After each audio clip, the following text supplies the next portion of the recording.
வணக்கம். டான் தமிழொலி இரவு நேர பிரதான செய்திகளுடன் புலேந்திரன் சுலக்ஷன். முதலில் தலைப்புச் செய்திகள்.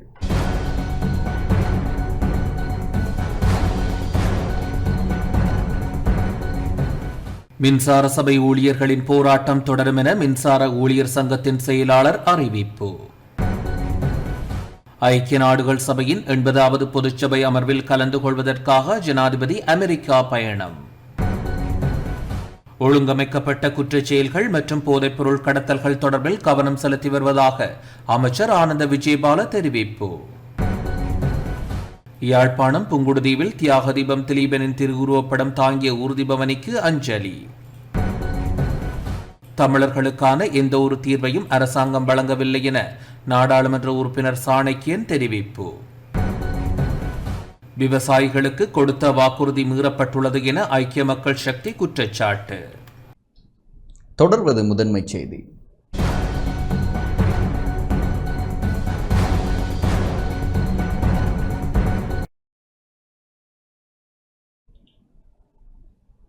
மின்சார சபை ஊழியர்களின் போராட்டம் தொடரும் என மின்சார சபை ஊழியர் சங்கத்தின் செயலாளர் அஜித் தேவப்பிரிய தெரிவித்துள்ளார்.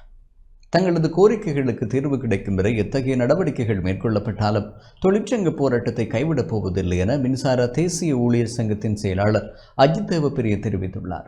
இலங்கை மின்சார சபையின் அனைத்து ஊழியர்களின் விடுமுறைகளும் மறு அறிவித்தல் வரை ரத்து செய்யப்பட்டுள்ளமை தொடர்பில் பதிலளிக்கும் போதே அவர் இதனை குறிப்பிட்டார்.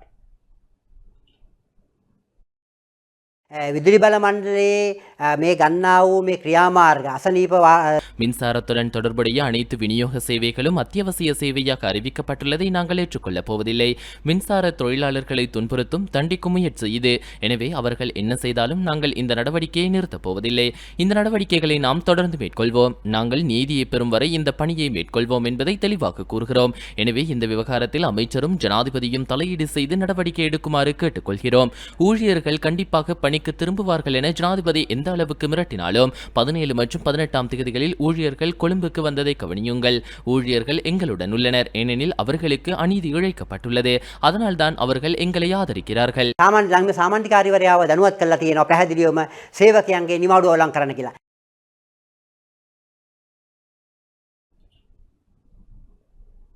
மின்சார விநியோகத்தை தொடர்ச்சியாக வழங்க வேண்டியது அரசாங்கத்தின் பொறுப்பு என அமைச்சரவை பேச்சாளர் அமைச்சர் நளிந்த ஜெயதிச தெரிவித்துள்ளார். மின்சார விநியோகம் தொடர்பான அனைத்து சேவைகளையும் அத்தியாவசிய தேவைகளாக அறிவித்து ஜனாதிபதி வெளியிட்ட சுற்றறிக்கையின் அடிப்படையில் ஊழியர்களின் விடுமுறையை ரத்து செய்யும் முடிவு குறித்து ஊடகவியலாளர்களுக்கு எழுப்பிய கேள்விக்கு பதிலளிக்கும் போது அவர் இதனை குறிப்பிட்டுள்ளார். மின்சார விநியோகம் தொடர்பான அனைத்து சேவைகளையும் அத்தியாவசிய சேவைகளாக அறிவித்து ஜனாதிபதி வெளியிட்ட சுற்றறிக்கையின் அடிப்படையில் ஊழியர்களின் விடுமுறையை ரத்து செய்யும் முடிவு குறித்து ஊடகவியலாளர்கள் எழுப்பிய கேள்விக்கு பதிலளிக்கும் போதே அவர் இதனை குறிப்பிட்டுள்ளார். மின்தடையை அனுமதிக்க அரசாங்கம் தயாராக இல்லை. இது ஒரு அத்தியாவசிய சேவையாக மாற்றப்பட்டுள்ளது. எனவே தயவு செய்து தொடருங்கள். வேலை செய்ய முடியாவிட்டால் இழப்பீடு பெற்றுச் செல்லலாம். ஆனால் அந்த பணியை கட்டாயமாக செய்ய வேண்டும். இந்த சீர்திருத்தங்களை செய்யாமல் முன்னேற முடியாது. இலங்கை மின்சார சபையை மறுசீரமைக்காவிட்டால் நாடு நெருக்கடிகளை சந்திக்க நேரிடும்.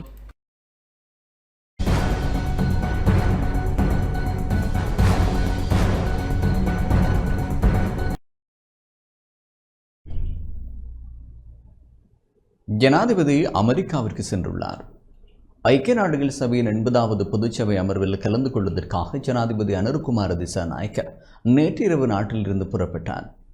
நாளை அந்த நாட்டின் நேரப்படி பிற்பகல் 3:15 மணிக்கு ஜனாதிபதி ஐக்கிய நாடுகள் சபையின் பொதுச்சபையில் உரையாற்ற உள்ளார். இந்த விஜயத்தின் போது ஜனாதிபதி அனுர்குமார திசாநாயக்க ஐக்கிய நாடுகள் சபையின் செயலாளர் நாயகம் மற்றும் பல உலக தலைவர்களுடன் இருதரப்பு கலந்துரையாடல்களை நடத்த உள்ளதுடன் அமெரிக்காவில் வசிக்கும் இளைஞர்களுடனான சந்திப்பிலும் பங்கேற்க திட்டமிட்டுள்ளார்.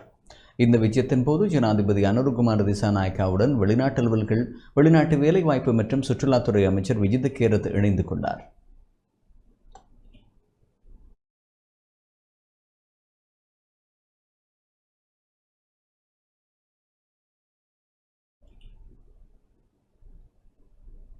ஜனாதிபதி அனுர்குமார திசாநாயக்க ஐக்கிய நாடுகள் பொதுச்சபையில் பங்கேற்பதற்காக ஐக்கிய அமெரிக்காவிற்கு விஜயம் செய்துள்ளதனால் 4 அமைச்சர்களுக்கு 10 அமைச்சர்கள் நியமனம் வழங்கப்பட்டுள்ளது.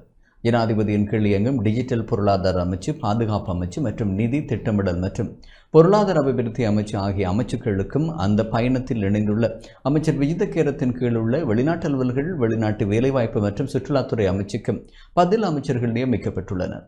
அதன்படி திட்டமிடல் மற்றும் பொருளாதார அபிவிருத்தி பதில் அமைச்சராக தொழில் அமைச்சரும் பொருளாதார அபிவிருத்தி பிரதி அமைச்சருமான அனில் சேந்த பெர்னாண்டோவும், டிஜிட்டல் பொருளாதார பதில் அமைச்சராக டிஜிட்டல் பொருளாதார பிரதி அமைச்சர் இரங்க வீரரட்னவும், பாதுகாப்பு பதில் அமைச்சராக பாதுகாப்பு பிரதி அமைச்சர் அருண ஜெயசேகரவும், வெளிநாட்டு அலுவல்கள், வெளிநாட்டு வேலைவாய்ப்பு மற்றும் சுற்றுலாத்துறை பதில் அமைச்சராக வெளிநாட்டு அலுவல்கள், வெளிநாட்டு வேலைவாய்ப்பு பிரதி அமைச்சர் அருண் கேமச்சந்திர ஆகியோர் நியமிக்கப்பட்டுள்ளனர். பிரதி அமைச்சர் அருண ஜெயசேகர தொடர்பில் நம்பிக்கையில்லா பிரேரணையை நிராகரிப்பதற்கு ஏதுவாக அமைந்த காரணங்களை சபையில் சமர்ப்பிக்குமாறு எதிர்க்கட்சித் தலைவர் சஜித் பிரேமதாச கோரிக்கை விடுத்துள்ளார். அருண ஜெயசேகர பிரதி அமைச்சர் தொடர்பில் எமக்கு தனிப்பட்ட எந்த பிரச்சனைகளும் இல்லை. அவர் தற்போது பதில் பாதுகாப்பு அமைச்சராக பதவி வகித்து வருகிறார். அவருக்கு எதிராக நம்பிக்கையில்லா பிரேரணை தீர்மானம் ஒன்றை கொண்டு வந்ததன் பிற்பாடு அதனை நிராகரிப்பதற்கு அடிப்படையாக இருந்த செயலாளர்கள் குழாமின் அறிக்கைகள் மற்றும் சட்டமா அதிபரின் அறிக்கை உள்ளிட்ட ஏனைய விடயங்களை இந்த சபைக்கு சமர்ப்பிக்குமாறு எதிர்க்கட்சித் தலைவர் சஜித் பிரேமதாச பாராளுமன்றத்தில் தெரிவித்தார்.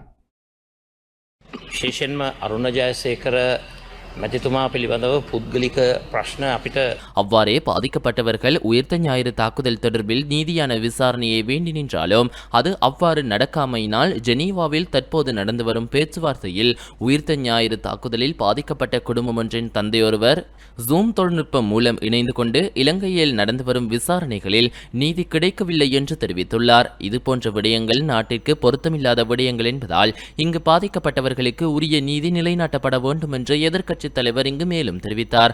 அருண ஜெயசேகர அமைச்சருக்கு எதிரான நம்பிக்கையில்லா பிரேரணையை நிராகரிப்பதற்கு ஏதுவாக அமைந்த காரணங்களை சபைக்கு சமர்ப்பிக்குமாறு எதிர்க்கட்சித் தலைவர் சஜித் பிரேமதாச சபாநாயகரிடம் கோரிக்கை விடுத்துள்ளார். நாடாளுமன்றத்தில் இன்று விசேட கூட்டொன்றை முன்வைத்து உரையாற்றிய போதே அவர் இதனை தெரிவித்துள்ளார். அருண் ஜெயசேகர பிரதி அமைச்சர் தொடர்பில் எமக்கு தனிப்பட்ட எந்த பிரச்சனைகளும் இல்லை.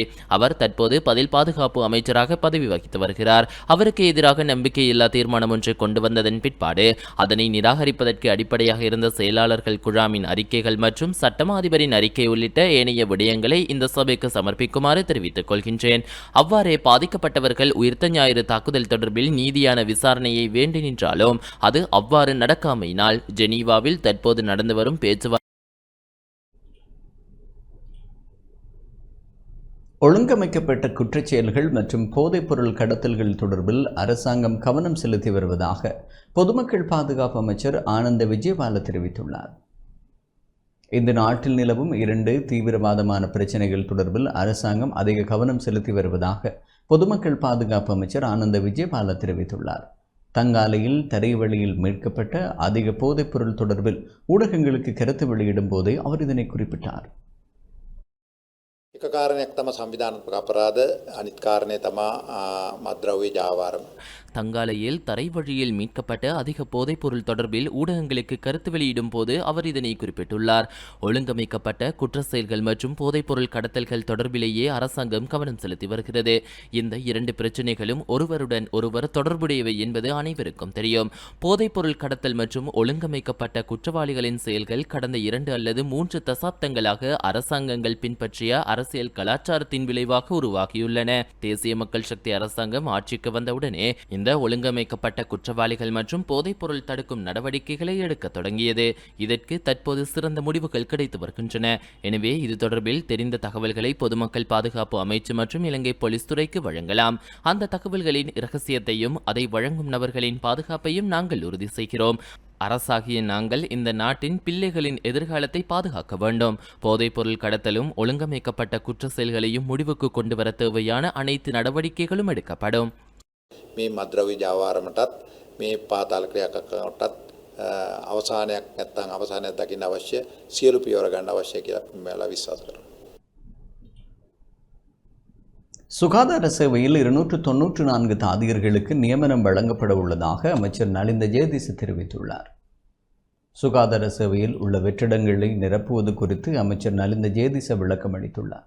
இன்று பாராளுமன்றத்தில் உரையாற்றும் போது அவர் இதனை தெரிவித்தார். පශ්චාත් සීමාවාසික වෛද්‍යලධාරීන් 1374ක් සඳහා 2019 ஆண்டுக்கான தாதியர் குழுவில் உள்ள 294 தாதியர்களுக்கு எதிர்வரும் அக்டோபர் 1ஆம் தேதி நியமனம் வழங்கப்படவுள்ளது. அவர்கள் அனைவரும் வடக்கு மற்றும் கிழக்கு மாகாணங்களுக்கே செல்ல உள்ளனர். மேலும் இதுவரையில் 875 பட்டதாரிகளை சுகாதார சேவையில் உள்வாங்குவதற்கான அனுமதியை பெற்றுள்ளோம். இவர்களில் சுமார் 700 பேருக்கான நேர்முகத் தேர்வுகள் இடம்பெற்று வருகின்றன. அக்டோபர் நடுப்பகுதியில் அவர்களுக்கான பயிற்சி பட்டறைகள் ஆரம்பமாகி 6 மாதங்களுக்கு இடம்பெறும். அடுத்த வருடம் ஏப்ரல் மாதம் அளவில் அந்த 700 பேருக்கான நியமனங்களை வழங்க முடியும். அதனூடாகவும் சுகாதார சேவையின் வெற்றிடம் நிரப்பப்படும். පෙද උපාධාරීන් සඳහා පත්වීම් ලබා දීමේදී මෙම රෝහලට අනියුක්ත කරනවා ගරු කතානායකතුමනි. தியாக தீபம் திலீபனின் திருவுருவப்படம் தாங்கிய ஊர்தி பவனி இன்று யாழ்ப்பாணம் புங்குடுதீவில் முன்னெடுக்கப்பட்டது. தியாக தீபம் திலீபனின் நினைவு தினத்தை முன்னிட்டு தீவகம் நினைவேந்தல் குழுவின் ஏற்பாட்டில் யாழ்ப்பாணம் புங்குடுதீவு பகுதியில் திலீபனின் உருவப்படம் தாங்கிய ஊர்தி பவனி இன்று ஆரம்பமானது. திலீபனின் உருவப்படத்திற்கு பொதுச்சுடர் ஏற்றப்பட்டு மலர் மாலை அணிவிக்கப்பட்டு மலரஞ்சலி செலுத்தப்பட்டது. ஊர்தி பவனி புங்குடுதீவு மக்களின் அஞ்சலிக்காக முக்கியமான இடங்களில் தரித்து நின்று பவனியை மேற்கொண்டது. இதன்போது தீவகம் நினைவேந்தல் குழு ஏற்பாட்டாளர்கள், வேலணை பிரதேச சபை உறுப்பினர்கள், புங்குடுதீவு பிரதேச பாடசாலை மாணவர்கள், மக்கள் அஞ்சலி செலுத்தியுள்ளனர்.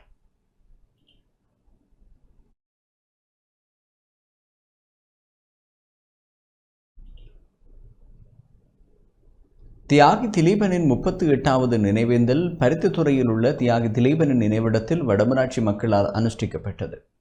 பொது ஈகைச்சுடர் ஏற்றப்பட்டு மலர் அஞ்சலி செலுத்தப்பட்டு நிகழ்வில் ஜனநாயக போராளிகள் கட்சியின் தலைவர் சி வேந்தன் பொதுச்சுடரினை ஏற்றி வைக்க மலர் மாலையினை பருத்தித்துறை நகர சபையின் தவிசாளர் வின்சென்ட் டி போல் ஏற்றி அணிவித்தார். தொடர்ந்து பருத்தித்துறை நகர சபை உறுப்பினர் ஜே ஜெயகோபி, காணி உரிமைக்கான மக்கள் இயக்க தலைவர் இ முரளிதரன், காணாமலாக்கப்பட்ட உறவுகள் அமைப்பின் பிரதிநிதி தவராசா உட்பட நிகழ்வில் கலந்து கொண்ட அனைவரும் அஞ்சலி செலுத்தினர்.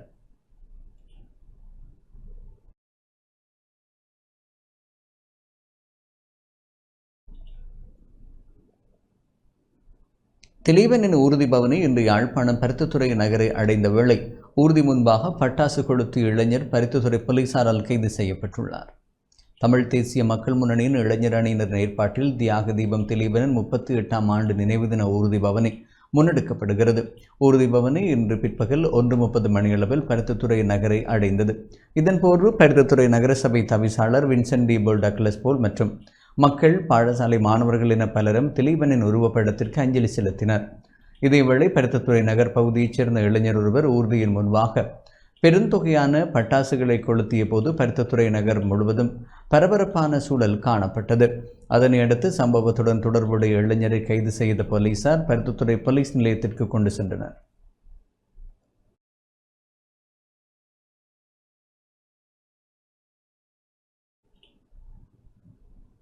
தியாகி திலீபனுக்கு வவுனியாவில் சிலை வைப்பதற்கு இடம் தாருங்கள் என கோரிக்கை விடுத்து வவுனியா வர்த்தகரான எஸ் சிவரூபன் வவுனியா மாநகர சபை முதல்வரிடம் கடிதம் ஒன்றினை இன்று சமர்ப்பித்துள்ளார். குறித்த கடிதத்தில் தமிழர்களுக்காக உன்னத லட்சியத்திற்காக பல நாட்களாகி பசியிருந்து உயிர் நீத்த தியாகி திலீபன் அண்ணாவிற்கு சிலை வைப்பதற்கு வவுனியாவில் இடம் ஒன்றினை ஒதுக்கி தாருங்கள் என தெரிவிக்கப்பட்டுள்ளது.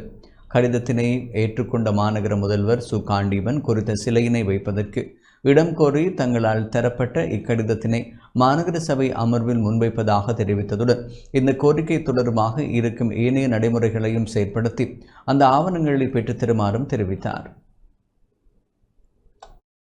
நமது இனத்திற்காகவும் நமது மக்களுக்காகவும் 1987ஆம் ஆண்டு 9ஆம் மாதம் 15ஆம் தேதியிலிருந்து 26ஆம் தேதி வரை 12 நாட்கள் நமது மக்களுக்காக மக்களுடைய சுயநிர்ணய உரிமைகளையும் 5 அம்ச கோரிக்கைகளையும் முன்வைத்து தியாக தீபம் திலீபன் அண்ணா அவர்கள் தனது உடலை தியாக பசி தீயினிலே ஆகுதியாக்கி கொண்ட தியாகி திலீபன் அண்ணா அவர்களுக்கு ஒரு நினைவு தூவி ஒன்று அமைப்பதற்காக எமது வவுனியா மாநகர முதல்வர் அவர்களிடம் ஒரு கோரிக்கை மகஜர் ஒன்றை கையளித்துள்ளேன்.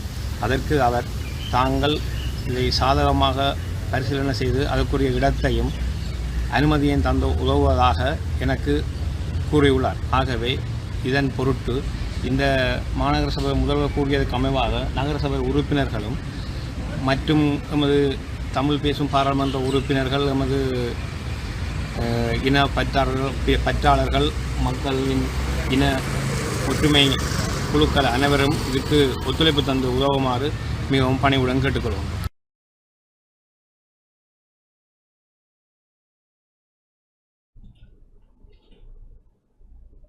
முல்லைத்தீவு மாந்தை கிழக்கு பிரதேச சபை அமர்வு இன்று இடம்பெற்றது. முல்லைத்தீவு மாந்தை கிழக்கு பிரதேச சபை அமர்வு தவிசாளர் ராசையா நளினி தலைமையில் மாந்தை கிழக்கு பிரதேச சபையில் இன்று இடம்பெற்றது. சபை செயற்பாடுகளில் இதுவரை எடுக்கப்பட்ட தீர்மானங்கள் நடைமுறைப்படுத்தப்படாத வேலைத்திட்டங்களில் உள்ள சிக்கல்கள் எவை, மக்களுக்கு ஆற்ற வேண்டிய சேவைகள் எவை என்பன தொடர்பில் கலந்துரையாடப்பட்டன. மாந்தை கிழக்கு பிரதேச சபையின் ஆளுகைக்கு உட்பட்ட வீதிகளுக்கு இருக்கின்ற பெயர்களை மாற்றி குறித்த பகுதிகளில் இருந்து வீரச்சாவடைந்த மாவீரர்களின் பெயர்களை குறித்த வீதிகளுக்கு மாற்ற வேண்டும் என்ற தீர்மானம் இன்றைய சபை அமர்வில் கொண்டுவரப்பட்டது. நமது பிரதேச வீதிகளினுடைய பெயர்களை தமிழ் முறைப்படி மாற்றுவதற்கும் முன்பிருந்த மாவீரர்களுடைய பெயர்களை கொண்டு அந்த வீதிகளை பெயர் மாற்றம் செய்வதற்காக சபை உறுப்பினர்களால் கோரப்பட்டது. எதிர்காலத்தில் அதற்கான நடவடிக்கைகள் மேற்கொள்வதற்கான ஆலோசனைகளை பெற்று தீர்மானத்தினை நிறைவேற்றுவதற்கான நடவடிக்கை மேற்கொள்வதென தீர்மானிக்கப்பட்டது. பிரதேசபையினுடைய நிர்வாக உத்தியோகத்தர் சிசி வந்து மாந்தகிழக்கு பிரதேசபையினுடைய சபை உறுப்பினர்களையோ அல்லது உபதவிசாளராகிய என்னையோ தவிசாளர்களையோ உண்மையில் அதில் அவருக்கான கௌரவங்களை கொடுக்காமல் எங்களுடைய கௌரவத்தை மதிக்காத தன்மையாக செயல்படுகின்ற போது அவரை மாற்ற வேண்டும் என்று இதை கொண்டு வந்திருக்கின்றோம். நாங்கள் இந்த சபையினுடைய இந்த மக்களுடைய பிரதிநிதிகள் அப்படி நாங்கள் அனுமதியை பெற்றுத்தான் அவர்களோடு கதைத்து இந்த சேவையை செய்ய வேண்டும் என்பது ஏற்றுக்கொள்ள முடியாத ஒரு விடயமாக காணப்படுகின்றது. எனவே இது சம்பந்தப்பட்டவர்கள் இதற்கான உத்தரவு வழங்கியவர்கள் இதனை பரிசீலனை செய்ய வேண்டும் என அன்பாக கேட்டு நிற்கின்றேன்.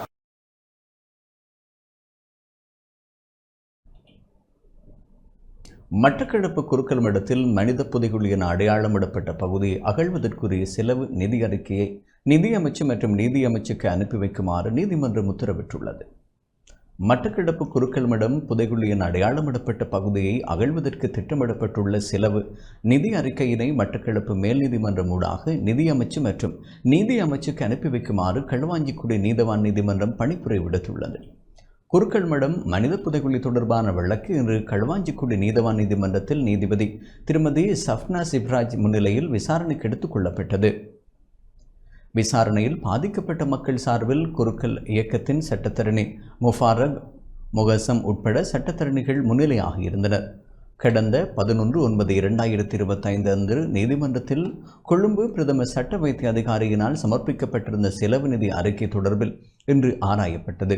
செலவு நிதி அறிக்கையினை ஏற்றுக்கொண்ட களுவாஞ்சிக்குடி நீதவான் நீதிமன்றம் அதனை மட்டக்களப்பு மேல் நீதிமன்றம் ஊடாக நீதி அமைச்சுக்கும் அனுப்புமாறு கட்டளையாக்கியது. வழக்கானது எதிர்வரும் அக்டோபர் 9 மீண்டும் ஒத்திவைக்கப்பட்டுள்ளது. கௌரவ மன்றிலே சமர்ப்பிக்கப்பட்டிருந்த பாதீட்டின் மீதான மேலதிக அபிவிருத்திகள் ஏதாவது ஏற்பட்டிருக்கின்றனவா என்பன குறித்து ஆராயப்பட்டிருந்தன. அதன் அடிப்படையிலே 11/9/2025 சமர்ப்பிக்கப்பட்ட 2.85 மில்லியன் ரூபாவுக்கான பாதீட்டின் பிரிவாக்கம் பட்ஜெட் பிரேக் டவுன் இன்று கௌரவ நீதிமன்றத்தின் முன்னிலையிலே சமர்ப்பிக்கப்பட்டிருந்தது. குறித்த அந்த பாதீட்டினுடைய பிரிவாக்கத்தை பட்ஜெட் பிரேக் டவுனை ஏற்றுக்கொண்ட கௌரவ மன்றானது குறித்த அந்த பாதீட்டுக்கான நிதியினை மேல் நீதிமன்றத்துக்கூடாக மட்டக்களப்பு மேல் நீதிமன்றத்துக்கூடாக நிதி அமைச்சுக்கும் அனுப்புமாறு கட்டளையாக்கி இருக்கின்றார்கள். குறித்த இந்த வழக்கானது மீண்டும் எதிர்வருகின்ற அக்டோபர் மாதம் 9 மேலதிக விளக்கத்துக்காக எடுக்கப்பட இருக்கின்றது. பாதிக்கப்பட்ட மக்களுக்கு இந்த விடயத்திலே பாதிக்கப்பட்ட மக்களுக்கு நீதியை கண்டடைகின்ற விடயத்திலே குரல்கள் அமைப்பு தொடர்ந்தும் செயற்பட்டுக் கொண்டிருக்கின்றது என்பதையும் இந்த சந்தர்ப்பத்திலே நாங்கள் சொல்ல வேண்டும்.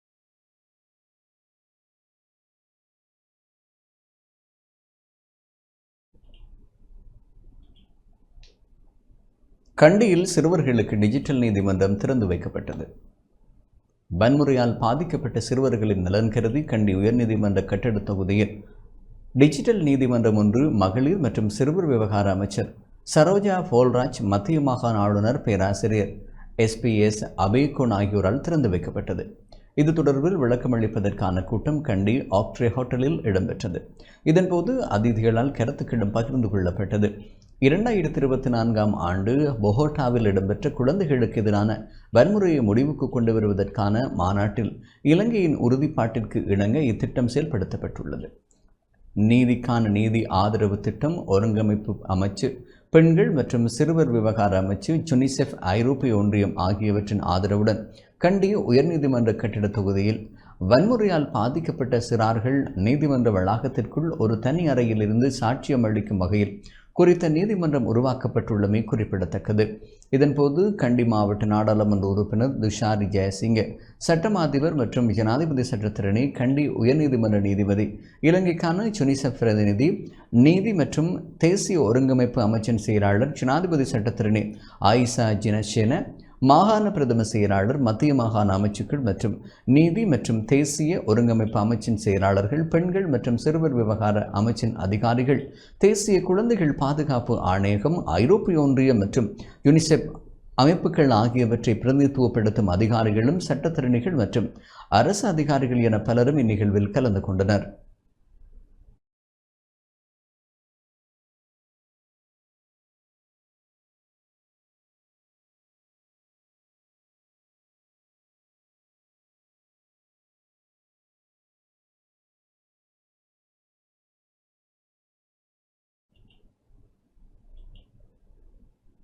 கிளிநொச்சி மாவட்ட விவசாய குழு கூட்டம் இன்று நடைபெற்றது.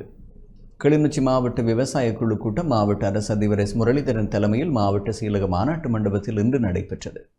விவசாய குழு கூட்டத்தில் மாவட்ட செயலக அதிகாரிகள், பிரதேச செயலாளர்கள், கமநல அபிவிருத்தி திணைக்கள, நீர்ப்பாசன திணைக்கள, விவசாய திணைக்கள அதிகாரிகள், விவசாய அமைப்புகளின் பிரதிநிதிகள், விவசாயிகள் கலந்து கொண்டனர். மாவட்டத்தில் விவசாயம் தொடர்பில் முன்னெடுக்கப்படும் ஆக்கப்பூர்வமான நடவடிக்கைகள் தொடர்பாக ஆராயப்பட்டதுடன் பெரும்போகம் ஆரம்பிக்கப்பட உள்ள நிலையில் அது தொடர்பான விடயங்களும் கலந்துரையாடப்பட்டன.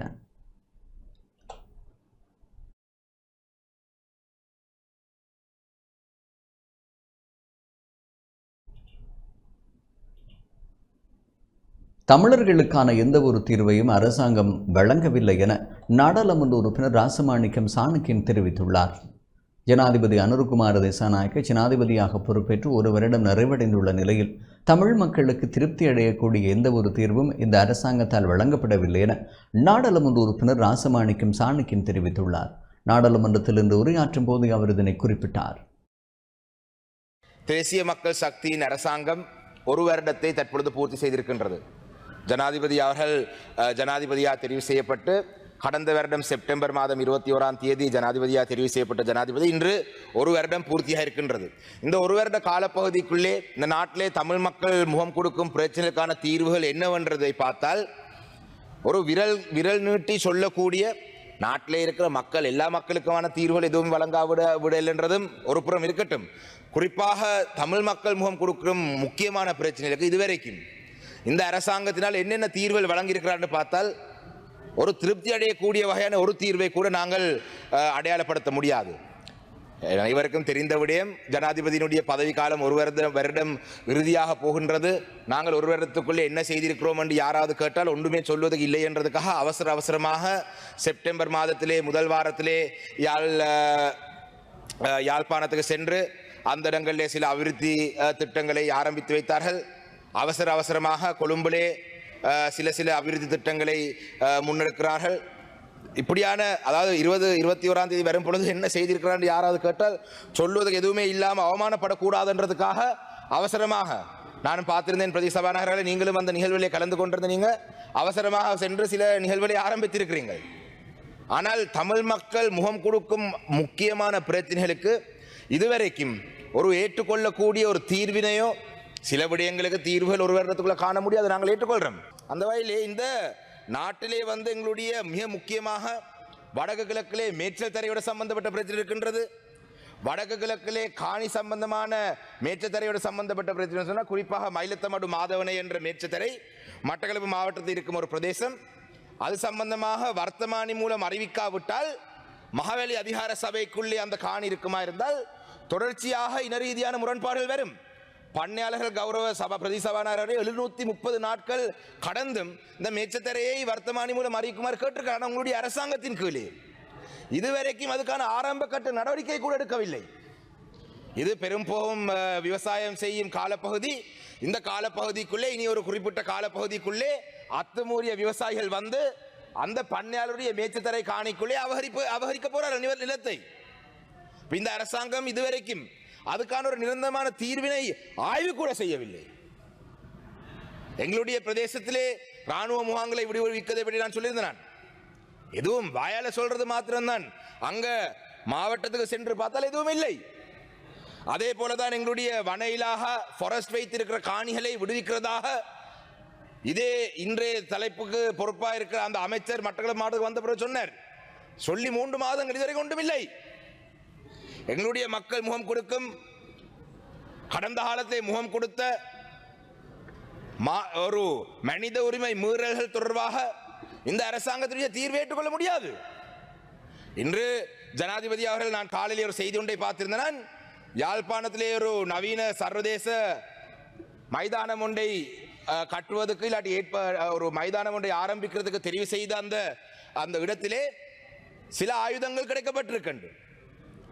செம்மணியிலே மனித புதகுலிகள் தோண்டப்பட்டு கொண்டிருக்கு, காணப்பட்டு கொண்டிருக்குது.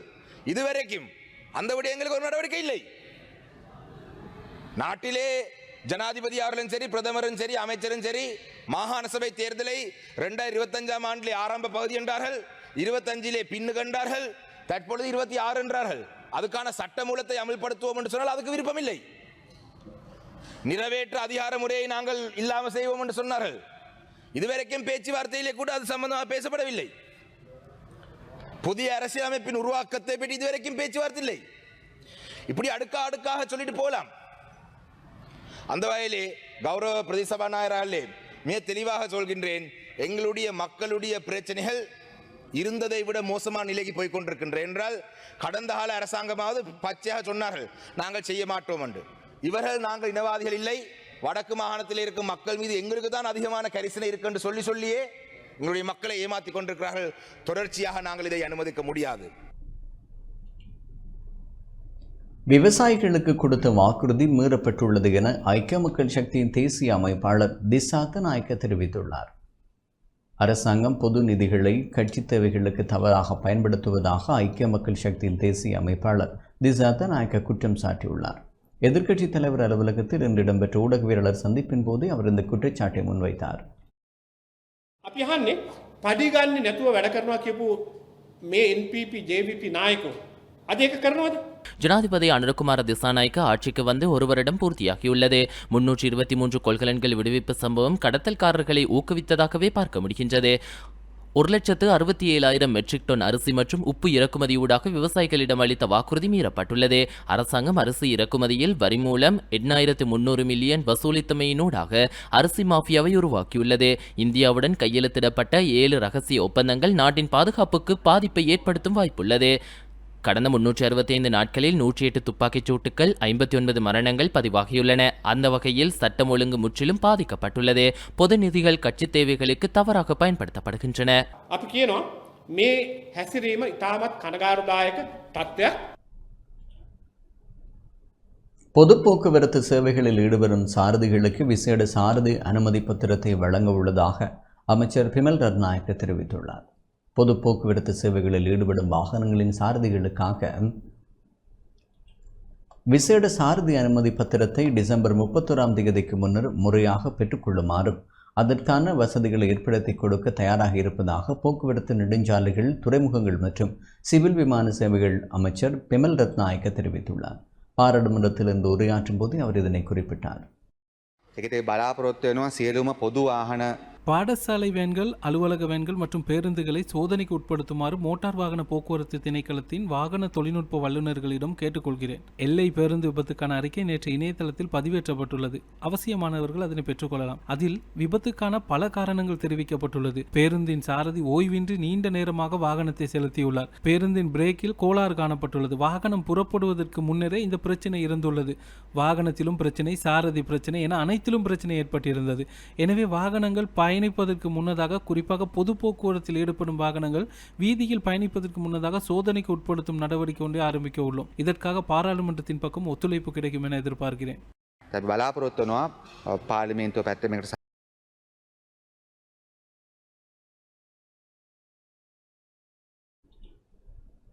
நாட்டில் சிறுமிகள் கருத்தரிப்பது அதிகரித்து வருவதாக மகளிர் மற்றும் சிறுவர் அலுவல்கள் அமைச்சர் சரோஜா சாவித்ரி போல்ராஜ் கவலை தெரிவித்துள்ளார். சிறுமிகள் கருத்தரித்தல் அதிகரித்து வருவதாக மகளிர் மற்றும் சிறுவர் அலுவல்கள் அமைச்சர் சரோஜா சாவித்ரி போல்ராஜ் தெரிவித்துள்ளார். அரசாங்க தகவல் திணைக்களத்தில் இன்று இடம்பெற்ற ஊடகவியலாளர் சந்திப்பின் போது அவர் இதனை குறிப்பிட்டார். சர்வதேச சிறுவர் தினத்தை முன்னிட்டு நாங்கள் இங்கே கொண்டாடப்படுகின்ற உலகை வழிநடாத்த அன்பால் போஷியுங்கள் என்ற தொனிப்பொருளில் இம்முறை நாங்கள் இந்த சிறுவர் தினத்தை முன்னிட்டு ஒரு சிறுவர் வாரம் அனுஷ்டிப்பதற்கு நாங்கள் முன்மொழிவு செய்திருக்கின்றோம். இதனூடாக நாங்கள் எதிர்பார்க்கின்ற முக்கியமான 3 விடயங்கள் இருக்கின்றது. அதாவது இப்போது இருக்கின்ற உடல் உள பாலியல் ரீதியான வன்முறைகளுக்கு முகம் கொடுக்கின்ற சிறுவர்களுக்கு இந்த அனைத்திலும் இருந்து விடுவு பெறுவதற்கு பாதுகாப்பு பெறுவதற்கான அமைவும் சூழல் ஒன்றை உருவாக்குதல். இரண்டாவதாக உரிமை பேணப்பட்ட சிறுவர் சமுதாயம் என்றது. மூன்றாவது தான் இந்த மாணவர்களுக்கு கிடைக்க வேண்டிய உரிய போஷாக்கும் பாதுகாப்பு சூழல் அமைவு போன்ற அனைத்தும் கொண்ட ஒரு நாட்டை கட்டியெழுப்புதல். இந்த 3 விடயத்தையும் மையப்படுத்தி நாங்கள் இலங்கையில் இந்த சிறுவர் வாரம் எதிர்வரும் 25ஆம் திகதியிலிருந்து அக்டோபர் 1ஆம் திகதி வரையிலான ஒரு வாரத்துக்குள் பல்துறைப்பட்ட இந்த அமைச்சுக்கள் கல்வி அமைச்சு, சுகாதார அமைச்சு, பாதுகாப்பு அமைச்சு, அதே போல போலீஸ் நிறுவனங்கள், அதே போலவே சிறுவர் மகளிர் அமைச்சு என்ற நாங்கள் அனைவருமே ஒன்றாக சேர்ந்து இலங்கையில் இருக்கின்ற போக்குவரத்து சேவைகளில், பாதுகாப்பு சேவைகளில், போலீஸ் நிலையங்களில், சிறுவர் பராமரிப்பு நிலையங்களில், அது மட்டுமல்லாமல் கல்வி பெறுகின்ற பாடசாலைகளில், வீட்டுச் சூழலில் வன்முறைகளுக்கு முகம் கொடுக்கின்ற அனைத்து சிறுவர்களுக்கும் அவர்களை பாதுகாக்கக்கூடிய வகையிலான வேலை திட்டங்களை நாங்கள் முன்வைத்திருக்கின்றோம். அதே போல இப்போது கூற வேண்டிய இன்னொரு விடயம்தான் போதை வஸ்துக்களால் இந்த பாதிப்புக்கு உள்ளாகின்ற சிறுவர்களின் எண்ணிக்கை அதிகரித்து வருகின்றது. அதே போலவே இணையதளங்களில் முக்கியமாக இந்த சமூக வலைத்தளங்களில் இருந்து பாதிப்புகளுக்கு உள்ளாகின்ற நிறைய அவதூறுகளுக்கு இடையூறுகளுக்கு முகம் கொடுக்கின்ற இந்த சிறுவர் சமுதாயத்தை பாதுகாப்பதற்காக இந்த அனைத்து நடவடிக்கைகள் இந்த வாரத்துக்குள் எடுப்பதற்கு நாங்கள் வேலை திட்டங்களை வைத்திருக்கின்றோம். அதே போலவே நாளுக்கு நாள் அதிகரித்து வருகின்ற சிறு தாய்மார்களின் எண்ணிக்கை அதிகரிப்பு, அதே போலதான் மகளிர் அமைச்சர் என்ற வகையில் நாங்கள் இனம் கண்டிருக்கின்றது. எங்களுடைய இந்த இளம் யுவதிகள் சிறுமிகளுடைய பாதுகாப்பு, அதே போல இந்த சிறுமிகள் நாளுக்கு நாள் முகம் கொடுக்கின்ற இந்த பாலியல் ரீதியான வன்முறைகளை தவிர்ப்பதற்கான அனைத்து அமைச்சுக்களும் ஒன்றாக செயற்படுகின்ற பல்துறை பொறிமுறை ஒன்றை நாங்கள் இம்முறை அறிமுகப்படுத்தியிருக்கின்றோம்.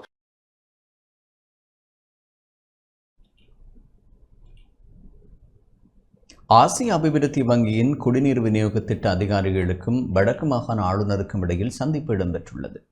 ஆசிய அபிவிருத்தி வங்கியின் குடிநீர் விநியோக திட்ட அதிகாரிகளுக்கும் வடக்கு மாகாண ஆளுநர் நா. வேதநாயகனுக்கும் இடையிலான கலந்துரையாடல் யாழ்ப்பாணத்தில் உள்ள ஆளுநர் செயலகத்தில் இன்று இடம்பெற்றது. ஆசிய அபிவிருத்தி வங்கியின் நிதி உதவியில் யாழ்ப்பாண மாவட்டத்தில் தற்போது முன்னெடுக்கப்பட்டு வரும் குடிநீர் விநியோக திட்டத்தின் நிலைமைகள் தொடர்பில் ஆராயப்பட்டது. திட்டத்தில் சில தேவைகளை பூர்த்தி செய்வதற்கான ஏற்பாடுகள் குறித்தும் கலந்துரையாடப்பட்டது. எதிர்காலத்தில் யாழ்ப்பாண நகரில் கழிவுநீர் முகாமைத்துவம் தொடர்பான திட்டத்திற்கு ஆசிய அபிவிருத்தி வங்கி நிதி உதவி வழங்குவதற்கு திட்டமிட்டுள்ளதாகவும் அது தொடர்பில் ஆராயப்பட்டு வருவதாகவும் தெரிவிக்கப்பட்டது. யாழ்ப்பாணத்திற்கான 2ஆம் கட்ட குடிநீர் விநியோக திட்டத்திற்கு உதவுவதற்கு தயாராக உள்ளதாகவும் அது தொடர்பில் அரசாங்கத்துடன் கலந்துரையாடி வருவதாகவும் ஆளுநருக்கு தெரியப்படுத்தப்பட்டது. இந்த கலந்துரையாடலில் ஆசிய அபிவிருத்தி வங்கி பிரதிநிதிகள், யாழ்ப்பாணம் குடிநீர் விநியோக திட்ட பிரதிநிதிகள், ஆளுநரின் செயலாளர் மற்றும் ஆளுநரின் இணைப்பு செயலாளர்கள் பங்கேற்றனர்.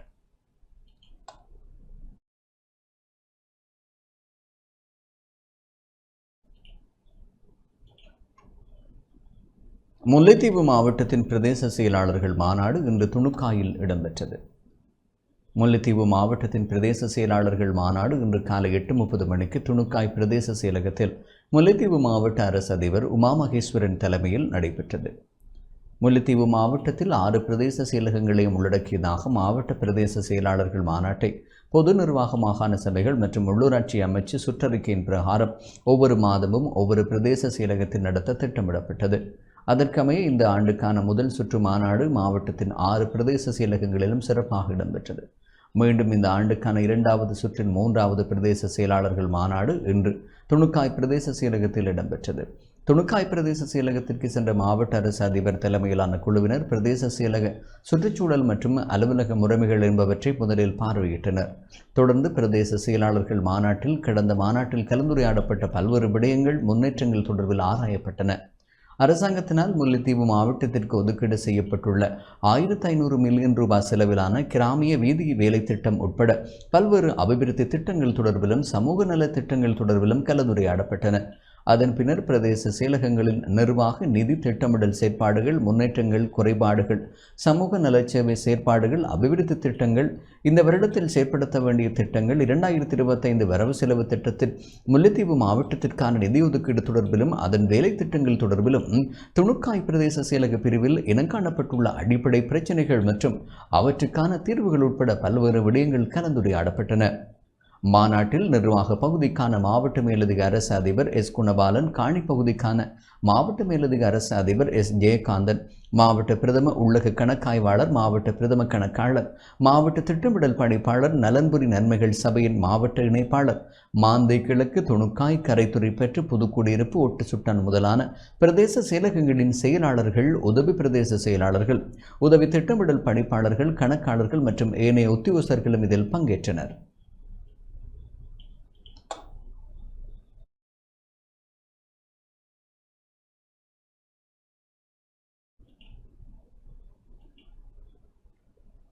மட்டக்களப்பு மண்முனை வடக்கு கருவப்பங்கேணி கிராமத்தில் தொற்றா நோய்களுக்கான இலவச மருத்துவ முகாம் நடைபெற்றது.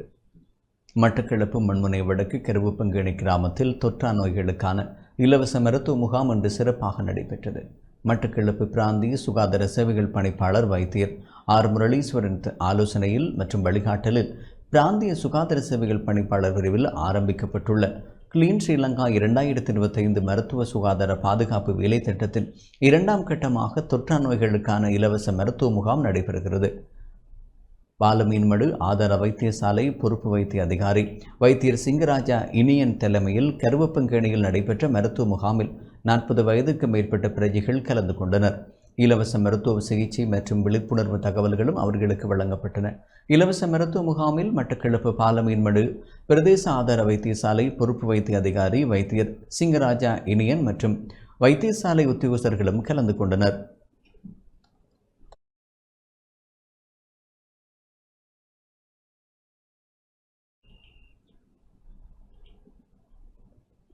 அம்பாறை சம்பாந்துறையில் போதைப்பொருள் வியாபாரத்தில் ஈடுபட்டு வந்த சந்தேகத்தில் 4 கைது செய்யப்பட்டுள்ளனர்.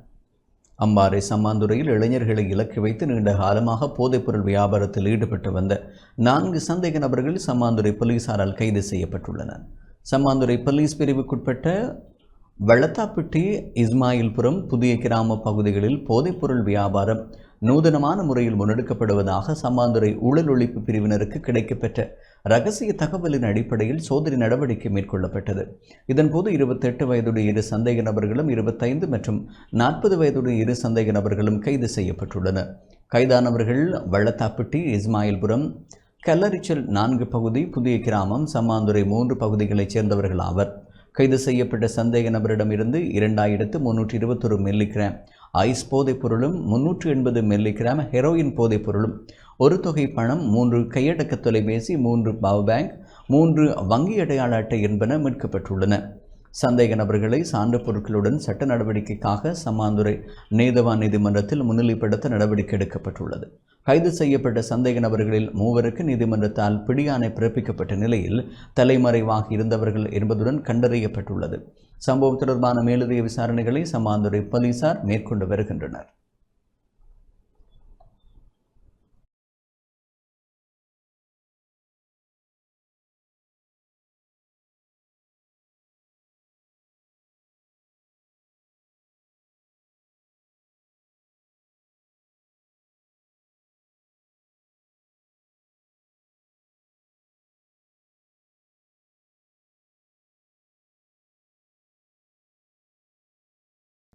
இத்துடன் டான் தமிழொலியின் இரவு நேர பிரதான செய்திகள் நிறைவுக்கு வருகின்றன. மேலதிக செய்திகளுக்கு டான் நியூஸ் தொலைக்காட்சியோடு இணைந்திருங்கள். வணக்கம்.